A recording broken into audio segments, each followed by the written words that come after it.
Big boss Malayalam season 6 അതിഗംഭീരമായ പ്രകടനങ്ങളിലൂടെ മുന്നോട്ട് പോയിക്കൊണ്ടിരിക്കുകയാണ്.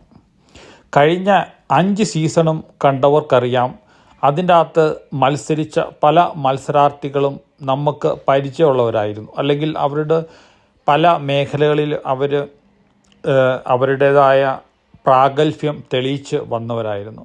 ഈ പ്രാവശ്യം വന്ന കണ്ടസ്റ്റൻറ്റുകളെല്ലാം 1-2 പേരെ നമ്മൾ അറിയുന്നവരായിരിക്കും. ബാക്കി ചെറിയ പൊടിക്കുഞ്ഞുങ്ങളെയല്ല, അല്ലെങ്കിൽ പൊടിമീനുകളെയെല്ലാം നമ്മൾ തോട്ടിൽ നിന്ന് പിടിച്ചുകൊണ്ട് വന്നു എന്ന് പറഞ്ഞ രീതിയിൽ ആണ് ഈ പ്രാവശ്യത്തെ കണ്ടസ്റ്റൻറ്റുകളെല്ലാം. ഒന്നും അങ്ങ് ശക്തമായ രീതിയിൽ മുന്നോട്ട് കയറി വരാൻ പറ്റുന്നില്ല. ഇപ്പോൾ റോക്കി ആയാലും ശരി, റോക്കി ആ സിജോയുടെ മുഖത്തിടിച്ച് താടിയെല്ലാം പൊട്ടിച്ച് കഴിയുമ്പോഴത്തേനും റോക്കി ഔട്ടായി. അതുപോലെ തന്നെ അതിനു മുമ്പ് എവിക്ഷനൂടെ